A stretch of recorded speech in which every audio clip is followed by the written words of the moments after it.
I stress this to my staff all the time. Once it reaches the patient, then it's a medication. Until then, we're talking about money.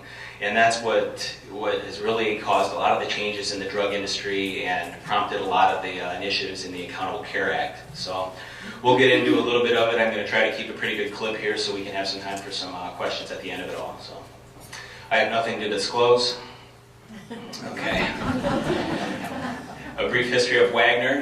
It was founded in 1946 by brothers George and John Wagner. In the 70s, a lot of you guys would be familiar with Tom Lyons and John DeWitt. In the 90s, they brought in junior partners that included Tom's son, Mike, my dad, Ed Wright, Jerry Perch, and Dick Peterson. And in the 2000s, my dad slowly bought each of them out when I was flitting around the world with the Marine Corps and deciding I was going to go to law school and then veterinary school and then finally landed as a pharmacist. So I think I made him sweat a little bit. But then I was lucky enough to meet my wife, like Carol said, also a pharmacist, and we graduated in 2008 from Western University, and a couple years later bought the company from my dad. Okay, today Wagner has 3 retail locations. It has a long-term care practice. We offer both sterile and non-sterile pharmaceutical compounding, free prescription delivery. Across long-term care and retail markets, we've got an estimated 55% of the market, and a lot of that is strictly due to the fact that we're in both long-term care, we're into the sterile IV prep, we're into compounding. These are things that are chain competition. They dwarf us nationally, but there's a lot of stuff that they don't want to even get into just because it's plain complicated. So we've kind of tried to leverage some of that and expand the business, and as a result, we do have market share here. It's not easy market share though, I'll tell you that. Okay, now as a preface to what I'm going to get into, I kind of want to talk about what we're on pace for here in the United States. Healthcare costs, of course, it's something that's been hot on the table for many, many years, and in the mid-2000s, there's tons and tons of attention because basically healthcare expenditures total across the, not just state and federally funded expenditures, but also across private, commercial, private pay, etc.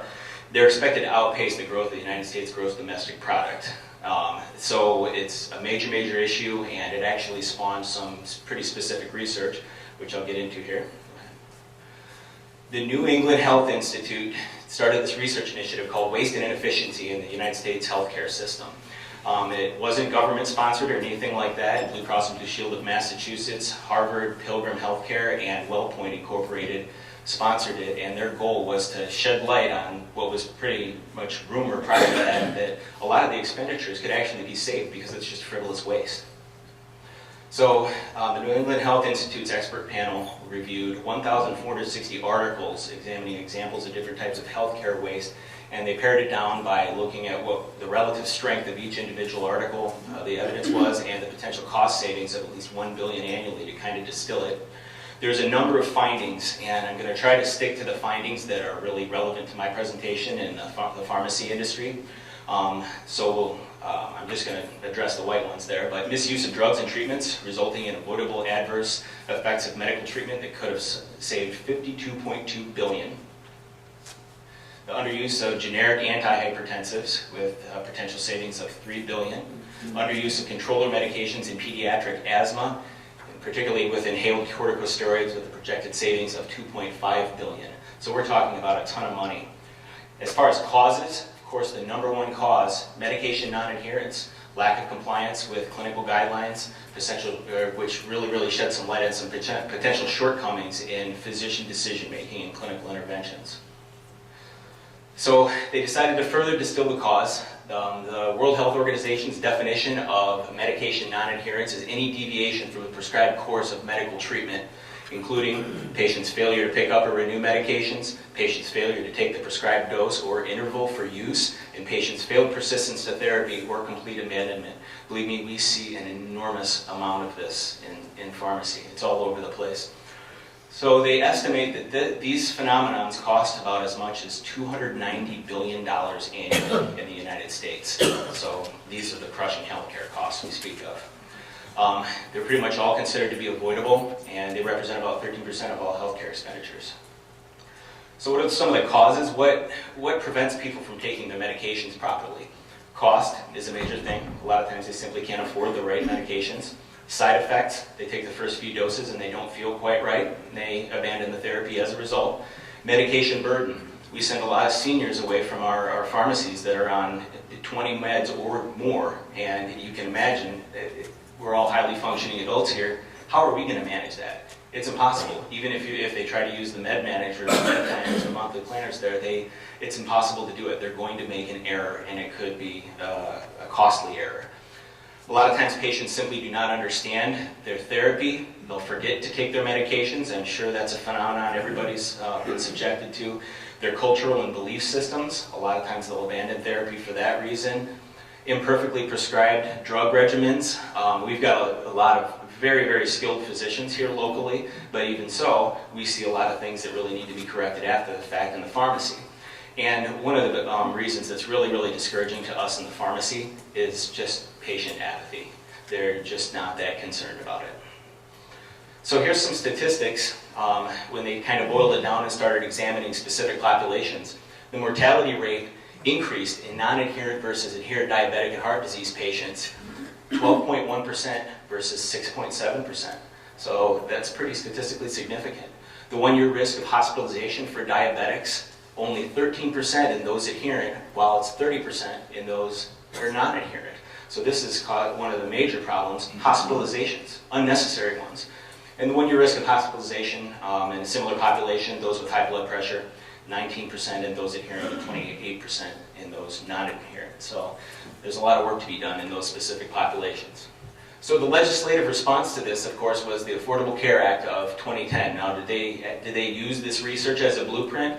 Not exactly, but a lot of it was highly influential.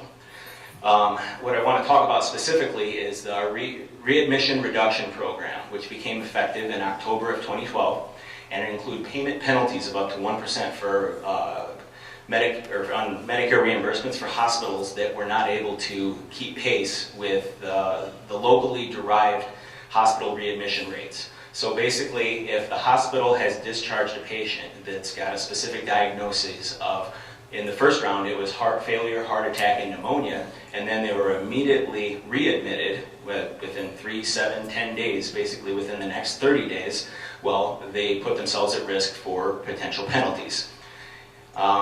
So I'm going to get to this here in a little bit, how much that actually is going to cost our hospital systems across the United States of America. It's pretty staggering. But that's the first round. Second round, which is going to be effective in 2015, that penalty goes up to 3%. Same protocol, but there's going to be a lot of different patients. Patient base is going to be increased, so people with COPD, that's congestive obstructive pulmonary disorder, and select cardiovascular procedures. The cardiovascular procedures don't really have so much relevance on the pharmacy end, but they're going to be having a look at those as well. The trickle down from this, private payers, commercial insurances have started doing the same thing. So the first round of penalties, about 80% of the 3,400 hospitals nationwide were penalized, $428 million to be docked in reimbursements, starting this last October 1st to September 30th of next year. This is major. And it's all public data. I encourage you to go to cms.gov if you're interested in this. It's pretty astounding. Now, where do we fit into this? Well, I'll get to that here in a moment, but greater medication adherence and a lot of the other things that complement that can make a massive splash here. The continued legislation response, when it trickled down to Medicare Part C and Part D,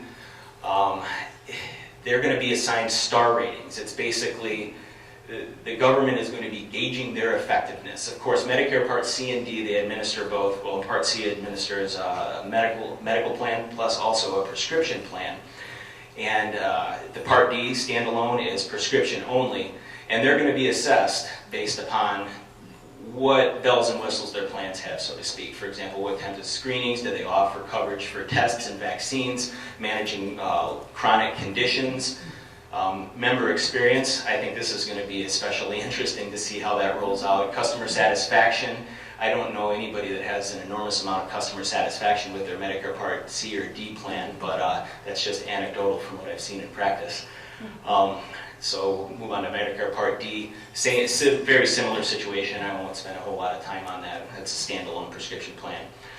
So they're going to be assessed by CMS. Well, the responsibility of how their providers, their physicians, their pharmacies, how effective they are, it rests on their shoulders. So in turn, they're turning around and assessing us, and they're giving us performance measures. So every single pharmacy right now is being looked at. Are we helping them meet the goals? So what are they assessing us on? Well, targeted therapy. You heard me mention the populations with high blood pressure, the diabetic populations. Well, there are cornerstones of therapy that are missing in a lot of diabetics. Those fancy acronyms, pharmacists love acronyms. I don't know why, but they do. That stands for ACE inhibitor and angiotensin receptor blocker, which is really a bunch of gibberish to you guys. But these are very, very specific therapies. They're necessary in diabetes, and they can actually slow down a lot of the long-term health consequences that can eventually put a diabetic patient into kidney failure, for example. So they're cornerstones. They have to be there. Now, the one in pharmacy that I think is getting the most publicity is a new concept called proportionate days covered. And it's those same medications I just talked about, cholesterol meds and those that have high cholesterol, and in general, all diabetic medications. What we see a lot of in pharmacy is happy patient comes in, they feel pretty good, they come in every 40 days for 30-day supplies of meds. Well, that's not the picture of compliance. What effect does that have over a long period of time? Well, it's probably 1.8 less fills annually that they're going to get. So that's time that their disease is actually advancing. Not to mention that there are medications that sometimes the body's fluctuation to the absence and presence of that drug can be very, very damaging. So that's what they've got us looking at, the proportionate days covered. We want to be in the 90s, and I'll show you some specific stats on one of my stores here in a second. We're also being assessed on drug-drug interactions and high-risk medication dispensing, and we're being pitted against other pharmacies nationwide, and we're going to see who's performing. This is my downtown location, and every location has its challenges, its strengths and weaknesses. You'll notice that first one that I talked about, those key medications in diabetes, we're actually off the mark. We need to improve. We're even below the state average over here of 80.6. We're at 79.6. One confounding factor here is that we've only got 54 patients under which we're being assessed. We are obsessed about patients anyway. So not every insurance is participating in this. Every single time this data is reassessed and released to us, there are more insurances that are participating in this. But for example, there's no Medicaid data in this. No Iowa Medicaid patients are there. Most of this is Medicare Part D. So the non-Medicare Part D commercial plans that are sponsored through your employer or purchased privately through the insurance marketplace, they're not yet incorporated into this. So the matrix is young yet. It's got a long way to go. But you'll see already something that's notable in the cholesterol proportionate days covered.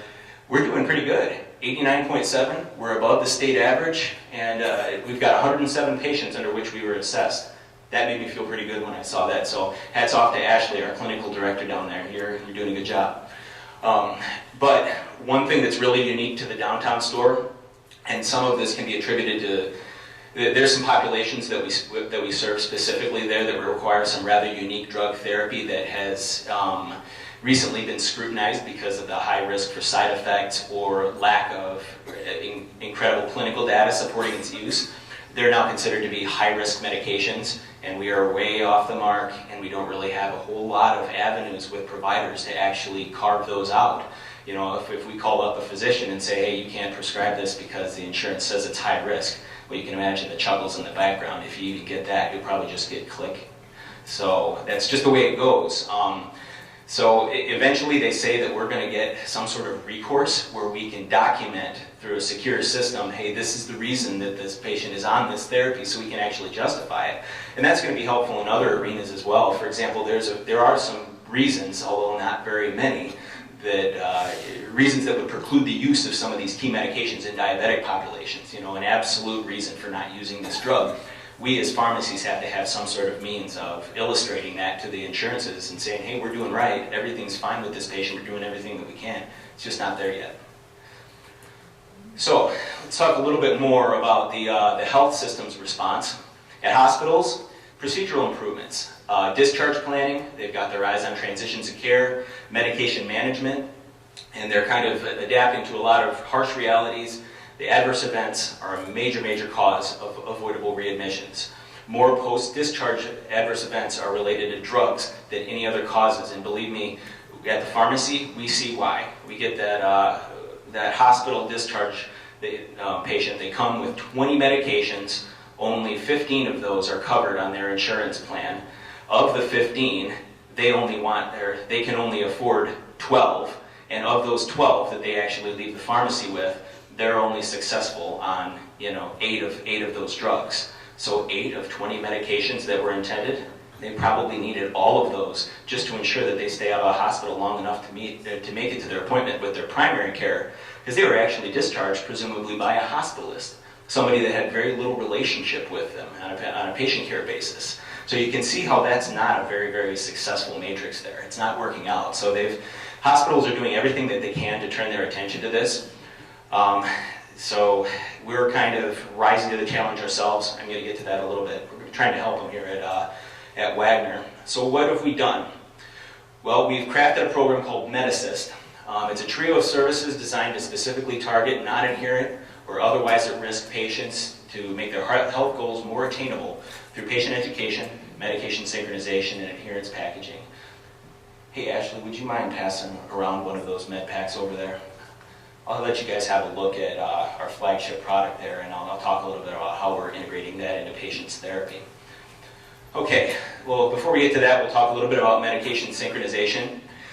This is pretty interesting. It's just software that basically assesses a patient's regimen and determines what date would be most convenient for us to renew their therapy. Everything all on the same date. We see a lot of patients come in and see us 10 times a month. Why are they visiting the pharmacy 10 times a month?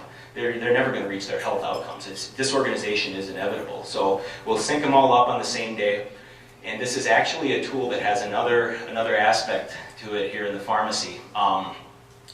What's happened is when we call them 25 days after they've had their last fill, this is interesting, they will say, well, I still have 10 days worth. Or, oh, I don't need this. I've got tons of that left. Well, you got a 30-day supply 25 days ago. Why do you have so much? We're actually leveraging it as a tool to identify non-adherence and find opportunities to intervene, educate, and improve patients' therapies.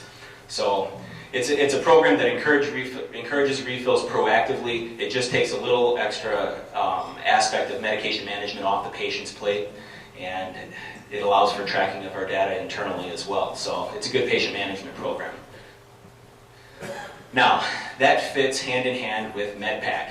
MedPack is actually what's called multi-drug adherence strip packaging. It's leaving prescription vials behind and packaging medications in cellophane strips that have more than one drug in it. The medications are identified on each pack so you know what's actually in there, and they're organized by date and time.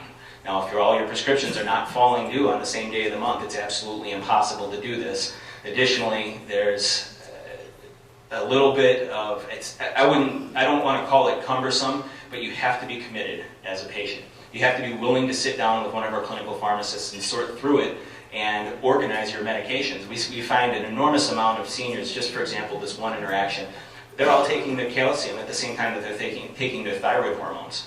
Well, thyroid hormones, even if taken on an empty stomach, are only marginally absorbed. If you take it with a meal, or even worse, a calcium pill, you're not gonna get any of the effectiveness of that dose. You're not gonna absorb any of it. So when you go to your physician, your thyroid stimulating hormone is absolutely all over the map, and they don't know what to do with it.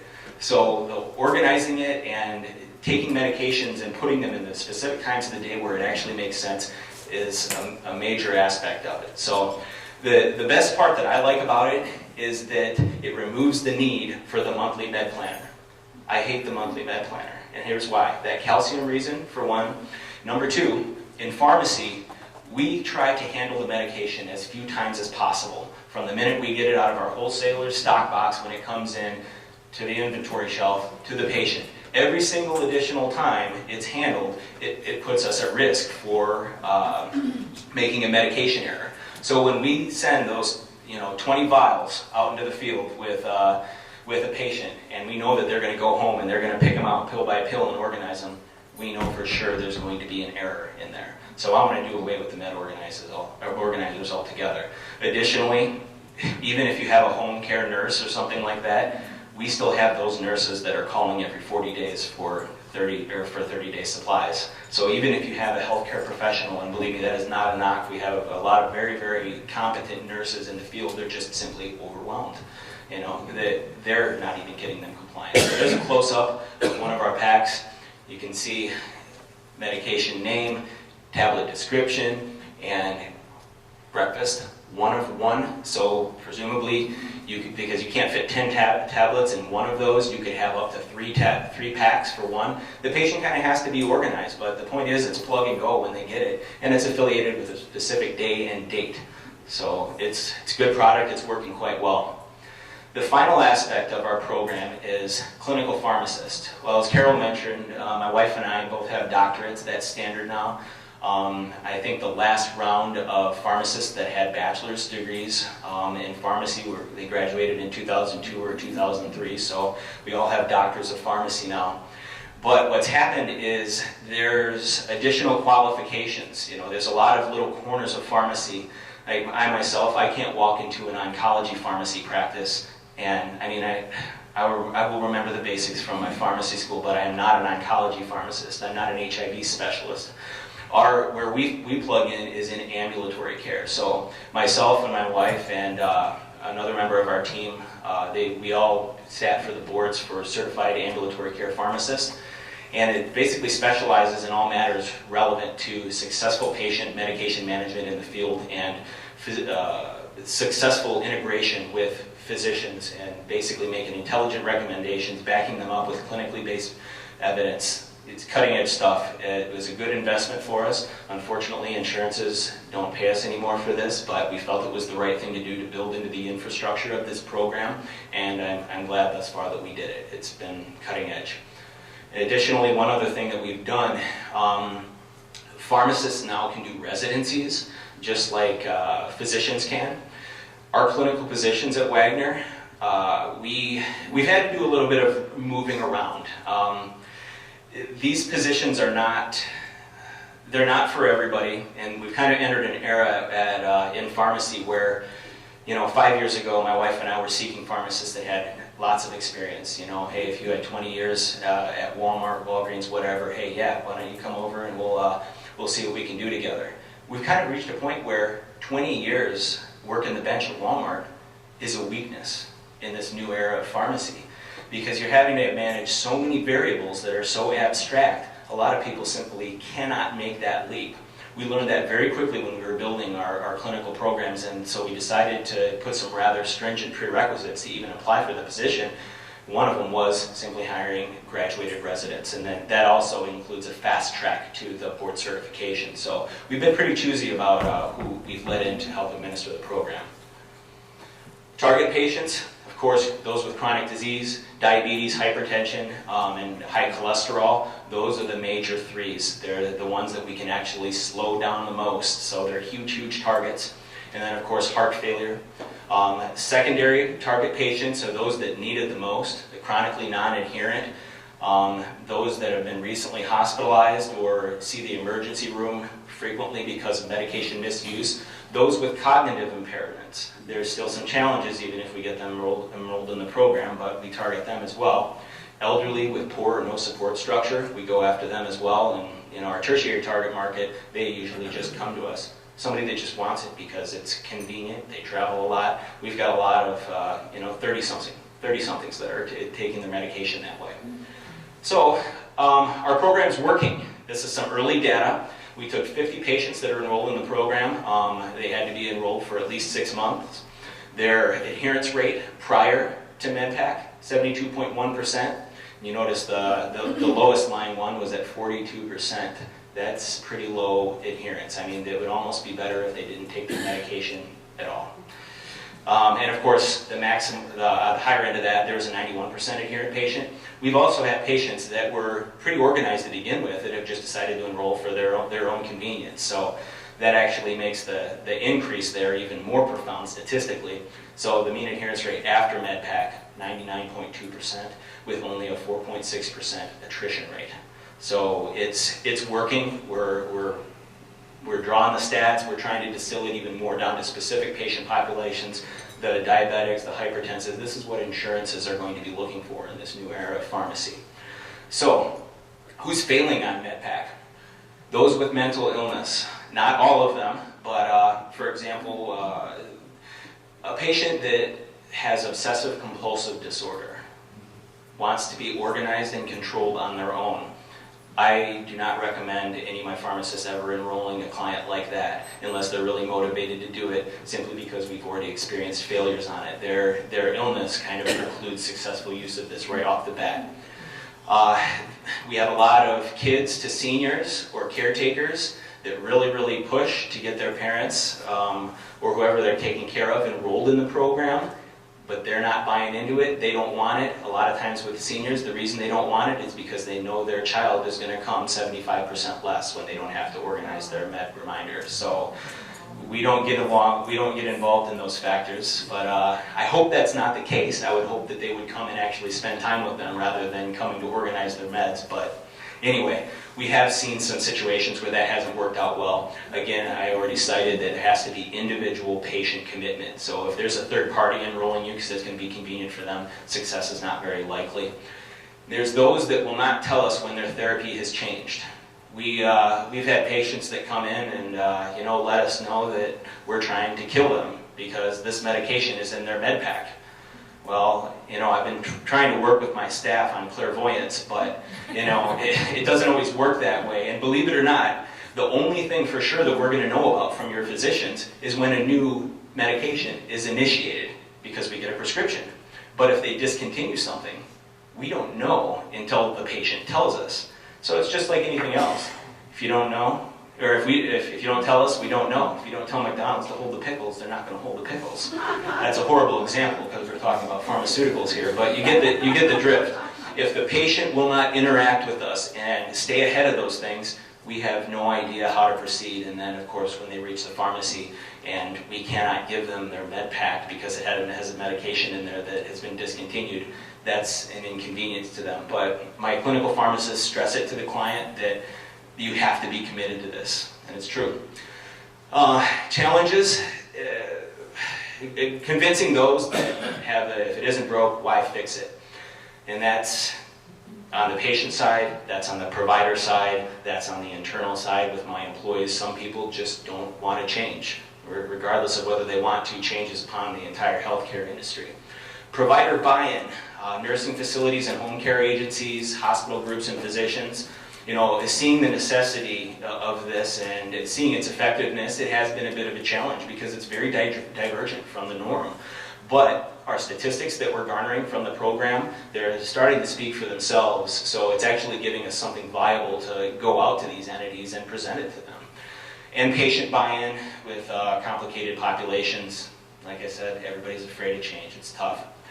So keys to success, patient commitment. It's an absolute must. It's not a single intervention, it's an ongoing thing. The patient has to be fully vested and interested in their therapy and interactive with their clinical pharmacist. And there really needs to be a trio. Well, a lot of times it's more than a trio if there's specialists, but if we don't have that physician who's really on board with the patient, with the pharmacist, and effectively communicating, even if it's via their nurses, we don't care who it is from the physician's office, as long as we get information and we know how to proceed with their client. It's going to make it a heck of a lot more successful than it otherwise would be. So those are some of the keys. Threats, well, there's a lot. Drug markets, they're extremely volatile. There's a lot of drug companies that, because there's not a whole heck of a lot in the brand drug pipeline, that their billion-dollar profits are kind of threatened. So of course they've got all their subsidiary generic drug companies increasing the prices or reformulating them in creative ways that get them around the patent so they can double, triple, quadruple the price. The most notable example of that's actually prompted a congressional inquisition, which, depending upon how you think, may or may not be a good thing, is the drug doxycycline. It had a 12,000% price increase, which was awfully convenient for us at the pharmacy because we're all of a sudden purchasing it at, just $1,200 a bottle, and insurances are still paying us $4 for 30. You know, it's a very, very complicated industry. So drug markets are very, very threatening to us. We're doing everything we can there. Getting paid for our successes. This is kind of a notable aspect of it, and maybe it's because Nora and I are young and we're willing to be patient about what's to come in the healthcare industry. But most of what we're doing, we're not being paid for. There are some means through insurances to get reimbursed for these clinical services, but there's no direct reimbursement model yet. There's opportunities in the future. We're just trying to work ahead of it.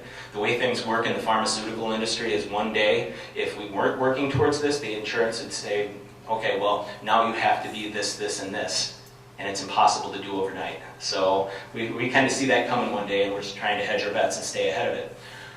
Preferred insurance networks, we're often excluded, and even if we're included, we're only included because some of our upstream organizations have been bartering on our behalf to get us included, and when we do get included, that just means our reimbursements are even worse. We're dwarfed by larger players, Walgreens and Walmart. You know, I don't waste a whole lot of time thinking about smoke and mirrors, but they seem to be able to talk to Capitol Hill a little bit better than the little guy. Internal threats, failure to adapt. This is a major one, and it's kind of a painful one for me. You heard me mention already that we're kind of in an era where if you've been grinding away at the bench at Walmart for too long, it's almost a weakness. Wrapping your mind around this new way of working and managing data is kind of a huge undertaking. Even right now, there's those in our organization that are afraid of the technology, that are having difficulty juggling all these different variables. It's something that you really, really have to be committed to, not just for your own paycheck, but what we're doing with all these programs is actually having an impact. You know, and to me, it's exciting. So you really, really have to be motivated about it to adapt to it effectively. Recruitment, tough to find those who get what we're doing. We've been very, very lucky to get Ashley and Ekta, who are really, really like-minded with us about how we're rolling this out. That's been good. The business model, absolutely overwhelming some days. We're very tired as a result. Could be our kids too. And then of course, challenges in influencing prescribers and patients. You know, it's what the message that I'm giving to you all today, it's a lot to digest for a lot of patrons of pharmacies. So that's all I've got. One thing that's kind of hot off the press, I've got a document over here called Medicare Part What. For those of you that are on Medicare Part D, it is open enrollment right now. And there's a number of places in town where you can go to find advocacy on how to select a plan. However, if you want somebody who knows what they're talking about, go to Wagner. I don't mean any disrespect, but if you go to a volunteer, you might get the short end of the stick. There's a lot more to it than economics, which is usually what drives most of the recommendations there. You can get that from healthcare.gov, as a matter of fact. But Wagner offers a service free of charge. There's some materials over here if you want to learn more about the different aspects of Medicare and the costs. So that's all I've got. If anybody has any questions, I'm probably going to cut them a little bit short, and then myself and my clinical pharmacist are going to be hanging out for a little while afterwards. Yes, sir. Gary. I was on the Medipack, and I really liked the idea. Okay? My problem was the damn doctors kept changing the drug. So they're upset with 3 weeks of little cellophane packages that I couldn't use anymore. Right, and we will repackage those. You know, once we give them to you, we can take them back at the pharmacy for dispensing to you and only you as an end user again. But I recall your situation, and you're right. If you have a very, very fluctuating therapy, you know, a lot of times it's good to maybe wait a few months on the vials before you commit to it again and everything's stable. That's what I'm going to do. As soon as things get settled down, I mean, I have a lot of trouble tolerating statins. So now I'm taking one day a week rather than one per day, because I can't tolerate it. But sure. I want my cholesterol to be lower. So if it all gets worked out, yeah, I'll be back. Yeah, and you know, we don't just find that in, you know, patients that have had, you know, changes in their therapy recently, but patients that are on drugs that require frequent monitoring, you know, warfarin, for example, we don't even let patients package those typically unless they've been stable on one dose for 2 or 3 months, simply because it can be adjusted every 2 weeks sometimes. So that's a challenge of the program. So, anybody else?